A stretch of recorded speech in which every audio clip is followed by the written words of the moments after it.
요즘 들녘을 보면 황금 들녘이라는 말이 절로 실감이 날 정도로 노랗게 익어서 고개를 숙이고 있더라고요. 네. 정말 가을이 무르익어가고 있음을 하루하루 느낍니다. 네, 요즘 바쁜 분들 가운데 한 분이 바로 농부님들이신데요. 네. 워낙에 일도 많고 또 농기계 활용도 많이 하시잖아요. 그쵸. 이러다 보니까 부주의로 인해서 농기계 사고가 상당히 많이 일어나고 있다고 합니다. 네, 그래서 오늘은요, 많이 발생하고 있는 농기계 사고에 대해서 자세하게 좀 얘기를 나눠보겠습니다. 충남재난안전연구센터 조성 박사와 함께하죠. 어서 오십시오. 안녕하세요, 센터장님. 네.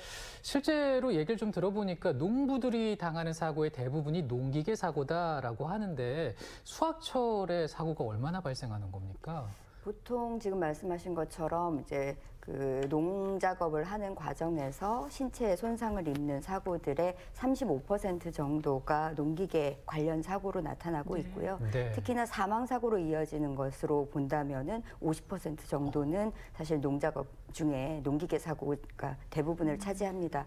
그래서 그 농기계 사고가 연간으로 따져보면 한 400건 정도가 매년 발생을 하고 있어서 많네요. 5년 내에 평균으로만 따져보더라도 한 690명 정도가 사망을 하고 있는 것으로 나타나고 있습니다. 굉장히 많은 숫자예요. 그래서 이 연간으로 따지자면은 네. 농업인 100명당 1명꼴로는 지금 그 부상이나 사망 사고가 발생한다. 이렇게 보시는 것이 맞겠습니다.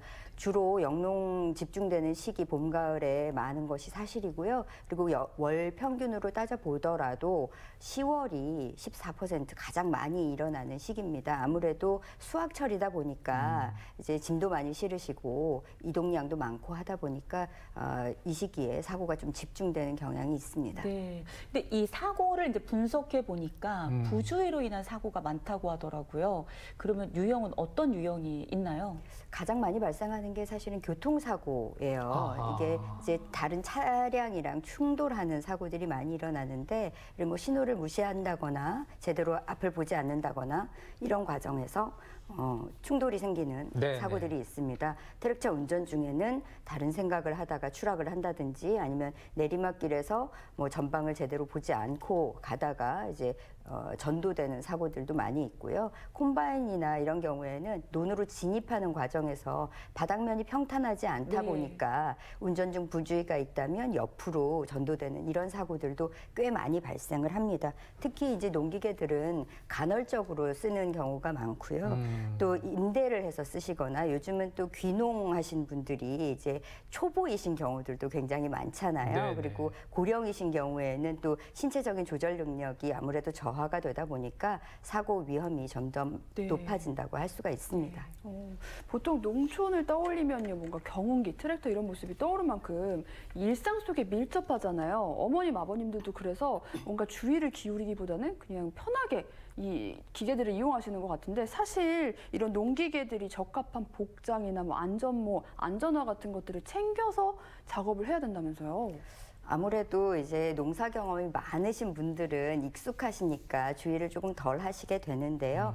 농업인들은 정년퇴직이 없잖아요. 그렇죠. 그러다 보니까 부상사고 중에 실제로는 10건에서 8건 정도, 10건 중에는 8건 정도는 다 60대 이상, 그리고 70대 이상에서 거의 45%가량이 발생을 합니다. 그러니까 고령층에서 많이 발생을 하는 건데, 이거는 농촌 자체가 고령화되는 영향도 네. 분명히 있겠지만 그렇죠. 아무래도 노년이 되면 신체 움직임이 좀 둔화가 되기 때문에 네. 이런 영향들이 많이 있습니다.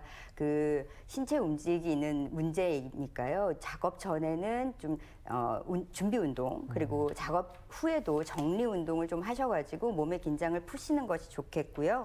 그 작업하실 때 적합한 복장 이야기를 좀 드리는데, 꼭 안전모 안전화까지 아니시더라도 이제 옷자락이나 이런 것들이 이제 기계에 말려 들어가면서 사고가 나는 경우들이 굉장히 많아요. 그래서 네. 신체가 이제 움직이기에 좋고 편한 복장도 좋지만 이렇게 이제 소매가 너무 크다든가 이런 복장들은 좀 피하시는 것이 좋겠습니다. 그러네요. 그렇습니다. 네. 그리고 이제 농기계 얘기를 좀 해보고 싶은데, 우리가 농기계를 늘 사용하는 게 아니잖아요. 농민들께서 계절에서. 근데 이제 이 계절에 맞춰서 때에 따라서 사용하시기 때문에 안전 점검도 좀 필수겠네요. 저 탈곡기는 뭐 가을에 네, 사용하시는 거잖아요. 그러니까요. 네, 그렇죠. 장기간 사용하지 않던 기계는 정비하지 않고 사용하시면 아무래도 고장 위험도 네. 크고 작게 이제 오작동하거나 하게 되면 안전사고 위험도 높아집니다. 뭐 간단하게 보자면 먼지를 털어내거나 흙을 털어내거나 해서 녹슨 부분 좀 기름칠하시는 부분 이런 것들 이제 하시는 것이 필요하겠고요. 네. 브레이크 페달이나 주차 브레이크 같은 것들은 시작하시기 전에 작동 잘 하고 있는지 점검하시고 시작하시면 좋겠고요.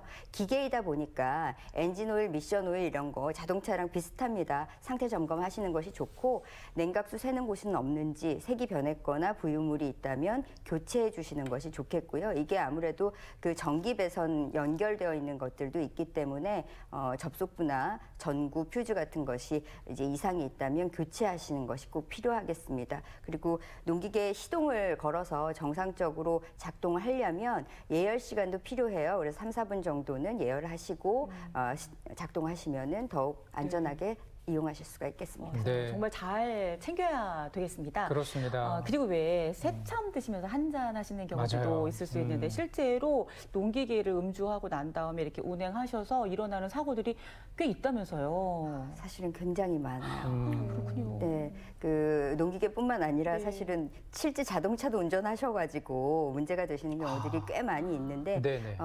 그 안전장치가 없잖아요. 네. 이게 농기계들은 이제 신체가 그대로 노출이 되어 있어서 작은 사고라고 하더라도 큰 생명의 위협을 그렇죠. 주는 사고로 이어질 가능성이 높아서 분명히 주의를 좀 해주셔야 되는데 위험한 사고들 대부분이 이제 음주운전, 과적운전, 야간운전 이런 데서 발생을 합니다.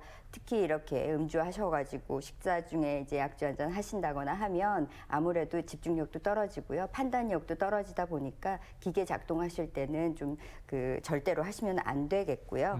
경운기 사고가 만약에 이제 났다 하면 음주운전으로 걸릴까 안 걸릴까 조금 궁금하시지 않으세요?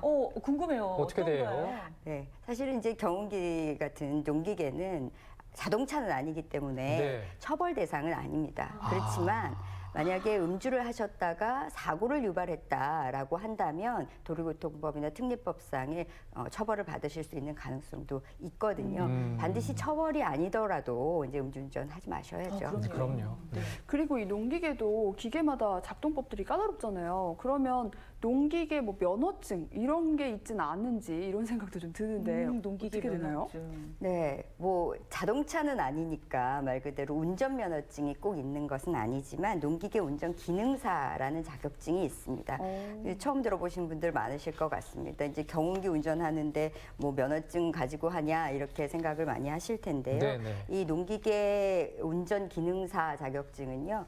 그 농사용으로 쓰는 뭐 트랙터나 콤바인, 이항기, 뭐 예초기, 뭐 동력으로 작동하는 분무기 같은 것들도 다 사용하실 수 있는 한 10여 가지 종류의 기계의 운전이나 조작이 가능한 그런 자격증입니다. 그런데 이 자격이 시행된 게 1984년부터인데 네.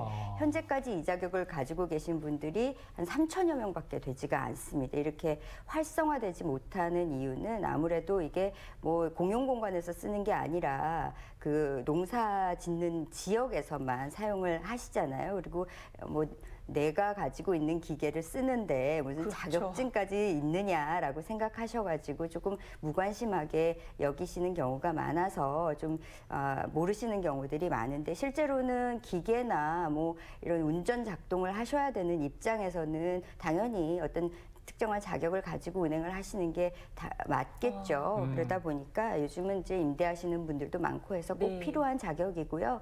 그리고 지자체들에서도 이런 교육들 좀 활성화하고 있으니까 많이 이용해 보시면 좋을 것 같습니다. 네. 그리고 앞서 좀 말씀은 해 주셨는데 이제 야간 주행은 절대 금지다. 저는 운전을 안 해봤지만 이거 생각만 해도 아찔하고 위험할 것 같습니다. 네, 실제로 이제 수확철이나 특히 이제 영농 시기가 되면 작업 시간이 이렇게 정해져 있지가 않잖아요. 야간에 운행하실 수밖에 없는 여건이 대부분인데 이렇게 이제 야간에 운행하실 때는 후미에 안전 반사판이라든가 전멸등 같은 거를 쓰셔가지고 그 아무래도 주변에서 운행하시는 차량들이 인지하실 수 있게 좀 도움을 주시면 좋겠습니다. 네. 야간에는 좀 운행 피하시는 것이 네. 안전하죠. 오늘 정말 소중한 말씀 잘 들었고요. 네. 농촌에서 각별하게 신경 쓰셔야겠습니다. 오늘 끝으로 꼭 해드리고 싶은 말씀 있다면 부탁드리겠습니다. 네, 뭐 힘든 일을 대신해주는 필수적인 농기계이지만 사실은 방심해서 사용하다가는 흉기가 될 수도 있다라는 점 꼭 유념하시고요. 농업인 스스로가 안전수칙 잘 지키셔야 되겠고 작업 중에는 적절한 휴식하시면서 작업하시면 농기계 사고도 예방하실 수가 있겠습니다. 알겠습니다. 오늘 수확철에 잘 발생할 수 있는 농기계 사고에 대해서 알아봤습니다. 박사님 오늘 고맙습니다. 고맙습니다. 감사합니다. 최윤 리포터 오늘 소식 잘 들었습니다. 감사합니다. 고맙습니다. 정겨운 내 고향을 그림으로 만나게 된다면 정말 반가울 것 같은데 실제로 이런 전시가 우리 지역에서 열리고 있죠. 네, 미동산 수목원에서요. 네. 11월 27일까지 열린다고 하는데요. 향수, 나의 고향 충북전이 열리고 있습니다. 뭐 장날에 가면 다양한 풍경들이 있잖아요. 네. 진천 장날 상자에 담긴 토끼, 또 영동 장날 뻥이요 등 추억이 가득한 작품들을 만날 수 있다고 하니까요. 미동산 수목원 10월 27일까지 만나보시면 참 좋겠습니다. 네, 저희는 내일 또 인사드리겠습니다. 고맙습니다.